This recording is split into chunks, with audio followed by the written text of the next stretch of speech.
truth always wins. We have the saying, Satyameva Jayate.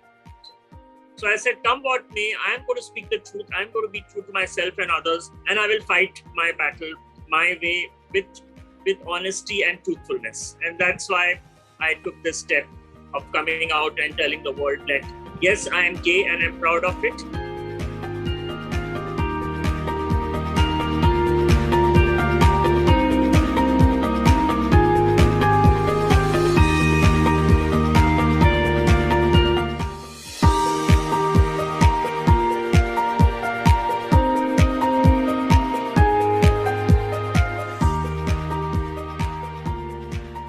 I'd like to start off with a simple but yet complicated question. What inspired you to become an LGBTQIA activist and advocate for same-sex marriage rights in India?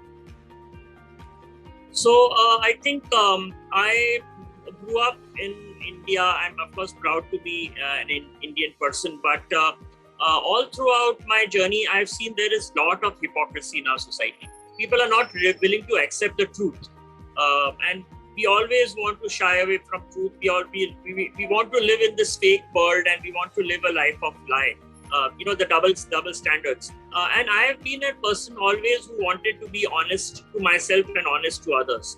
So that's something which I would say motivated me or inspired me to speak the truth. And I know that truth is always bitter. You don't like, there are not many people who speak the truth. So you don't like when people speak the truth. But you have to accept it someday or the other, and I knew that when I speak the truth, I will have to face a lot of hurdles in my life. People are not going to accept it well. And but I also knew that, and I believe in it. So, what do you think are the current legal barriers that prevent same-sex marriage in India? And what steps do you think we should take to overcome it? See, before I answer this question, I want to clear one major misconception which is in the minds of the people of India. And this is from my own experience. A lot of us know that Homosexual Act got decriminalized in 2018 by the Honorable Supreme Court. Now, many people in India, when I talk to them, they think, why do you need same-sex marriage rights? You have already got it in 2018. That it's a very common thing which I get to hear. And I have to repeatedly tell them that we were criminals till 2018. I mean, if we are, to be gay was never a crime, but to have sex was a crime and was punishable with 10 years of imprisonment. So I said, now we are free. Now we can have a sexual relationship and we will not go to jail. It has to be consensual and both the parties have to be adults. But we have not got the right to marry. We can only have sex. That's the only grace the Supreme Court has given us. But we cannot get married to our loved ones. So this new battle which we are currently fighting with the government and with the trying to get justice from the court is that we have filed a petition. We mean there are almost around 20 petitioners all over the country, gay couples, lesbian couples from different parts of India. They have filed petitions, and now all the petitions from the various states, that's Gujarat, Tamil Nadu, Kerala, Delhi, they've all been clubbed and they all will be heard together. Today is the 15th. Yes, today is the 15th. In this another 3 days, on 18th, is the first hearing of this same-sex marriage petition, which is going to be heard by a bench of 5 judges. In the Supreme Court, and that the hearing is going to begin because the government has already given their statement. So now based on that, the hearings are going to start, and the good thing which the Supreme Court has decided is that there will be live streaming of this petition, this hearing. So the whole world will be able to watch it on YouTube. So yeah, I mean, which the government didn't want. I mean, the government was against it, but the Supreme Court ruled and said no, nothing doing. We are going to have live streaming of this case. Let the whole world know. Why should you feel shy of again this questions hypocrisy. When you want to hide the truth, you want to hide the case, or you want to hide the petition. Supreme Court says let the parties be open about what they want to say, and let the whole world see it. Why do you want the world why do you want to shut the world from seeing the case? So that's a very good thing which is happening, and yes, the petitions the hearings are going to start, and let's see. Keep our fingers crossed. What happens? Luck with the case. Yeah. So I have a few more questions. What's the recent development or other cases, ongoing cases related to LGBTQIA communities going on right now? So see, it was been very interesting. Last night I had dinner with one of the petitioners of the case. He's also a lawyer, and his name is Utkarsh. He's filed a petition in the Supreme Court, and I was talking to him, and in fact I mentioned to him about today's talk as well, and he gave me a lot of insight into it, and he said there are two kinds of petitions which have been filed. First of all, in the Marriage Act, there are two kinds of acts. One is a secular act and one is a personal act. Now, under the secular act, there is something called Special Marriage Act. And under the personal act, there are acts based on the religions, like you have the Hindu Marriage Act, Muslim Marriage Act, and you have the Christian Marriage Act. So, where most of the cases are, related to Hindu religion or Muslim religion or Christian religion, then people file petitions in that. But the Special Marriage Act is when there is a case where, for example, a gay couple or a lesbian couple, is filing. Then they normally file it under the Special Marriage Act because that's a gender issue. If there is a religious issue or there's a caste issue, when there are intercaste weddings and all. So in that case, Special Marriage Act is used. So this couple has filed under the Special Marriage Act. Then there is also something called Foreign Marriage Act, where if your partner is from an international resident. For example, in my case, though I have not filed a petition, but in my case, I'm married to an American man, and he's an American citizen. I'm an Indian citizen.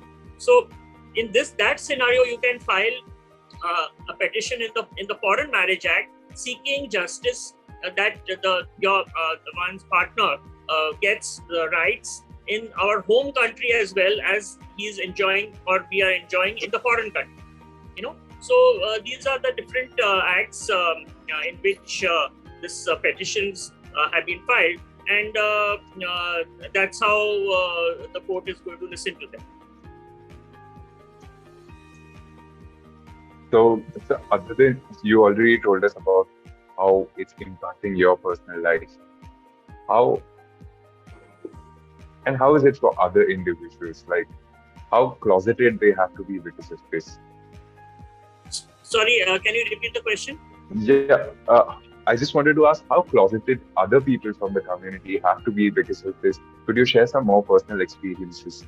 Yes, I think a lot of people who are into a relationship, but they are since they are in closet, they are not ready to file petitions. Otherwise, the Supreme Court has said that the more petitions, the better. It will make the case stronger. But because people are shy of exposing themselves, and some of their parents are not accepted. See, the issue in India is that, and I can vouch for this. There are so many people I know, so many couples I know who have socially got married.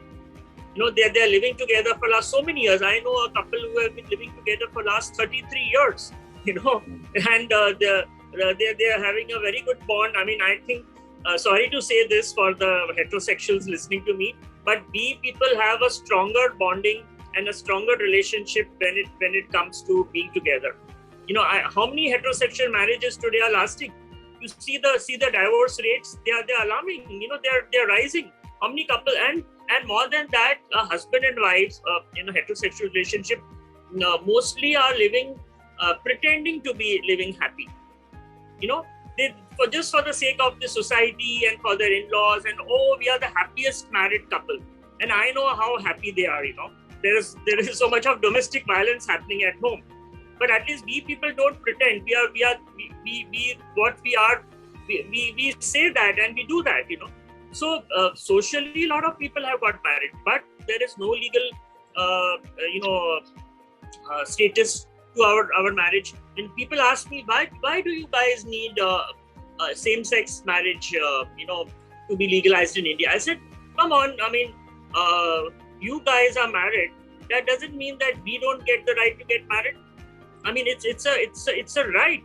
Even though the government might say it's not a fundamental right, but it is a right. When each and every citizen of this country has been given the right to equality by the Indian Constitution under the fundamental right, then why aren't we getting the right, first of all, to love someone, and more than that, to live with someone we love, and to live the loved ones with all the rights. Today we don't even have the right to inheritance. Today, if we want to open bank accounts, we cannot open. A husband and wife can open bank account jointly, but I cannot open with my spouse, or a husband or a wife. So we need these rights, because we want to live a healthy life with our partners. We want to enjoy the freedom of being Indian citizens, and therefore it's important to fight for these rights. Can you please share success stories or examples of positive change that have come out as a result of your advocacy work? Yeah, I think there's a lot of media hype has happened. Whenever I've been given a chance, I have given a lot of media interviews. Not just yesterday, I also, like when we were discussing this, I was discussing with this lawyer, they were saying there's not enough media coverage on this. Because media is also there's a lot of hypocrisy in the media as well. People don't want to talk. I'm glad you are at least bringing this topic out through WishwaTalks on this medium, because people should know what is happening in this country, and it's high time we talk about it. Instead of hiding facts. So through media, a lot of advocacy has happened. A lot of people have come to know that what is the reality in India, and that has brought a lot of attention from international front. I know there's a question you're going to ask me on that, so I'm not going to delve more on that international part of it, but definitely I have done a lot of interviews on media, and not just English media, or in vernacular media, Hindi, Gujarati, Malayalam, lot of media, television. I've spoken openly about it, and I'm glad that the media has covered it up very positively, and not treating us like criminals, or immoral or uncultural, and so on and so forth. So that's a good thing, and that's helping a lot in strengthening not just the case, but also opening the mindsets and a lot of misconceptions which are prevailing in the country with regards to us. How do you respond to criticism and opposition from individuals or groups? Well, I'll tell you one secret. I love opposition. I love when people are critical about it, and I love, because you get to learn so much from them. You may talk very good things about me, but if you start criticizing me, that's when I know that this is how I should react to it, or this is how I should fight. People ask me, how do you manage to fight? I said, well, I'm a warrior. I'm a born warrior. You just now said in my introduction about my 650-year-old dynasty. We have fought wars for so many years. There is a warrior in my blood. So we want to know what the enemies are telling about us. When you go to a battlefield, you go to any battlefield, you want to know what the enemies are saying about them. That helps you to fight the war, and that helps you to win the war also. So I hate criticism. I love criticism. I always make a statement. Whenever people hate me, I say, I love my haters. The more you hate me, the more I will love you. You know. So when it comes to same-sex marriages, what is your opinion about people who are opposing it? What's the status like? What kind of people are opposing it, and what's happening? See, as I was telling you, people are not understanding the whole concept of same-sex marriage, and even government has said it's uncultural and many things. But see, there is a very interesting thing yesterday that also we discussed, that even though the government has made a statement against us, and government has a right. See, government is the respondent today. Any respondent has a right to defend themselves. But on the other hand, we have a contradiction by Dr. Mohan Bhagwat, who is the chief of the RSS, who is they are also the mentors of the ruling party, the BJP. And Dr. Mohan Bhagwat has openly mentioned, and this is documented and recorded, that same-sex marriage has been part of our Indian culture. There is evidence. He has quoted about this. I don't know if you know about the story, that this Mohan Bhagwat has said this. That when Krishna was in fighting, the war, that Kurukshetra, there was a war was going on. In the Kaurav side, there were these two Kauravas were there, and probably Krishna knew that they were two having a relation with each other, and so Krishna played this trick and told one of the guy that hey, look, this other guy has committed suicide, and he's jumped in the lake and killed himself. And then that guy was so heartbroken. That he also took his life and jumped in the pond. And then he told the other guy that, hey, look, his friend has jumped in the well and taken his life. And then that guy was heartbroken, and he also jumped. So that way he was able to kill both of them. So this story was told by none other than Dr. Mohan Bhagwat, the chief of the RSS. Which clearly says, when talks about same-sex relationship happening in those days. There are so many examples I can give. This is just one of them. So it is a total contradiction of what RSS is saying and what BJP is saying. So I think this petition which has been filed is going to be a education for a lot of people, and especially it's going to be live streamed. So when somebody asked me, what do you say about this petition, I said, this is nothing. The Supreme Court is nothing but a college. It's a university, and the government and all those people who are gone against us, they are students. And the professors are the lawyers, and the dean of the university is the judges, and the vice chancellor is the chief justice of the Supreme Court.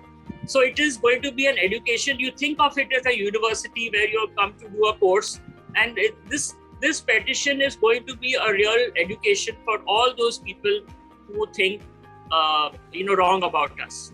And through this education system, once the court judgment comes, that will be the final exam, and then the results will be declared, which is going to be the judgment. So that's my comparison of this entire petition in a nutshell. So what needs to happen in order for society as a whole to fully accept and embrace same-sex marriages, LGBTQIA communities as a legitimate and equal form of partnership? What is you asking what is going to be the outcome? See, before I talk about the outcome, let me tell you, why it is also important is we are saving so many lives today. In India, especially parents, they force their children, even after they come out to them as gay or lesbian, they are literally forcing them to get married to the opposite sex. And so many lives are affected by that. I know so many cases where you are forced to get married to a girl, and then after some time they get divorced. Then what is the use of this marriage? We have no sexual attraction towards the opposite sex. unless you are bisexual.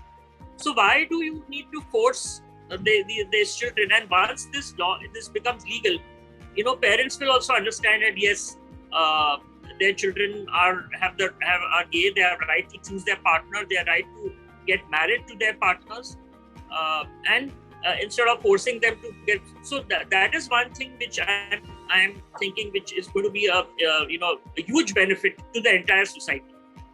Secondly, I think another good thing, and this I have talked to the government also many times when I have had opportunities to talk to government. I said, look at it from the financial point. We can definitely increase the financial capacity of the country. It has been proved by World Bank. World Bank, when had done a study, they have said that countries like India need to recognize the human rights of its citizens so that they can be financially empowered. Look at it, we call it the pink economy. Every country needs economic development, and so does India. We are still a debt-ridden country. If they are opening doors to same-sex marriage, imagine how many people are going to come to India. They will be feeling free. They will feel secure. When I travel across the globe, people have told me we are just waiting for India to legalize same-sex marriage. We'll come in flocks. We'll come in shiploadfuls. How much of foreign exchange is going to get generated? India is going to get rich. Super rich. So government should think from that point of view, that if they need to fill their coffers, they need to fill their treasury, then they ought to. And we are not asking for anything special. We are just asking for rights to get married. That's it.